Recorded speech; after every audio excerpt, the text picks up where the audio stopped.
Europe 1, 7h18, Thomas Soto. Le regard d'Yves Tréhard. Bonjour Yves. Bonjour Thomas. Ce Bonjour matin, à tous. une présidentielle au banc des accusés. Oui.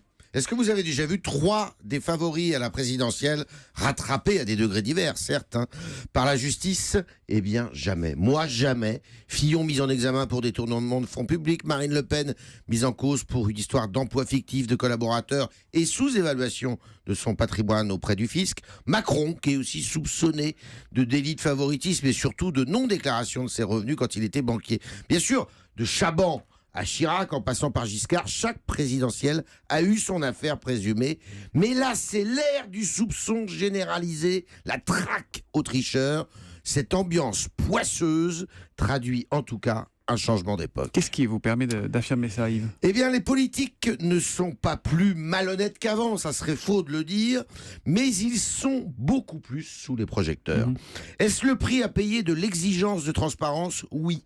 L'époque est à la mise à nu intégrale, à la morale inflexible. On veut tout savoir d'eux, qui ils fréquentent, combien ils gagnent, où ils partent en vacances.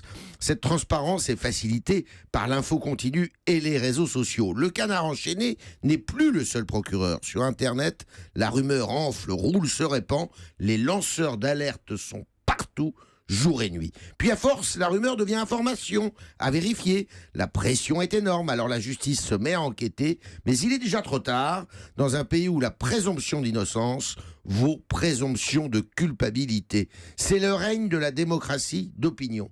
Certes, Fillon, Le Pen, Macron ont peut-être quelque chose à se reprocher, ils n'ont peut-être pas les mains propres, mais la justice le dira, malheureusement, pas avant l'élection. Alors que croire ? Qui croit? Alors la vraie question, c'est ce que vous pensez, Yves, que ces soupçons vont peser sur les votes et le résultat de la présidentielle? Ce qui est sûr, Thomas, c'est qu'il n'y a jamais de coïncidence et de hasard. Sans la présidentielle, aucun des 3 candidats n'aurait été inquiété de la sorte. Est-ce normal, quand on brigue l'Élysée, d'être inquiété? Oui. Mais c'est aussi un jeu qui peut se révéler dangereux pour la démocratie. Non, non, tous les politiques ne sont pas pourris. Loin de là. Merci beaucoup Yves Tréhard. À demain. Merci. Europe 1, 7h20.